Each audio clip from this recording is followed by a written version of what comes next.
Today I'm preparing New York strip steak wrap. New York strip steak wraps we're gonna eat.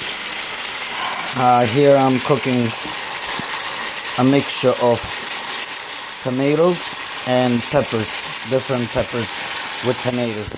We're cooking them separately. I have the wraps set up in the plates here. The wraps are waiting for us to be done with the steaks and everything else. And there'll also be a special spread, the sauce that I'm making, that's gonna go on top of the wrap before the steak with onions, peppers, and tomatoes go in there. In here we have New York strip steak sliced, and I'm cooking it on extra virgin olive oil with some spices, a little bit of Montreal steak seasoning, a little bit of smoked grilled rub on it, and we're gonna cook it to its medium, very juicy consistency. We're gonna go ahead and throw the onion in now. Now I added my onion into the steak. We've been cooking it on the high heat. You guys do not want to cook your steak on a low heat because it will cook thoroughly.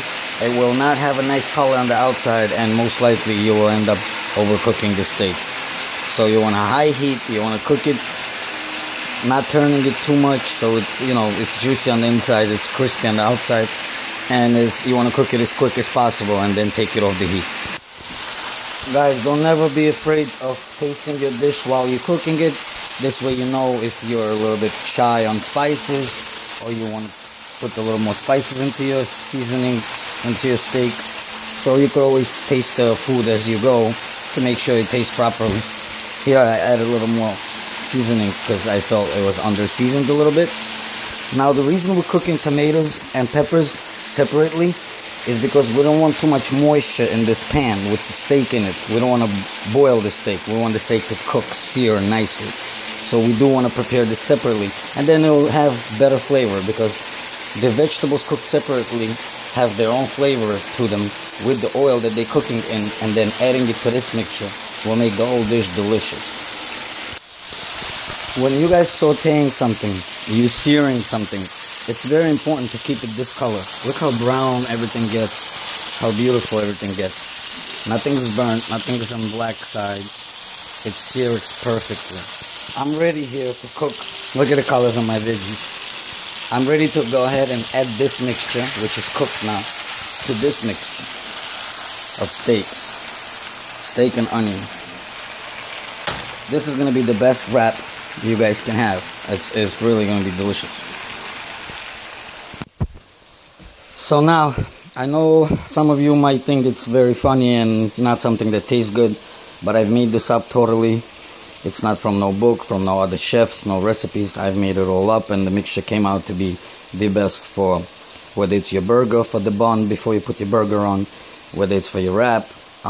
This is tomato ketchup with mayonnaise, a little bit of Tabasco hot sauce in there. Let's say like 60%, 65% mayo, 25% tomato ketchup, and 10% of Tabasco. You mix it all up, and then you go ahead and place it over your wrap. You place it over your wrap, just like that. You spread it. You spread it. We'll do the same thing with the second wrap. We spread it all over, and guess what? We are ready to go ahead and put our steak mixture here with the vegetables, with onions, tomatoes, and different kind of peppers into that wrap. Okay, so we're ready for the wrap to be done and complete. So we pour the mixture on one side of the wrap. This way, if somebody wants to close it and eat it like a wrap, they want to eat it like this. leaves them the option to do so if you put it on one side, not all over. That's it.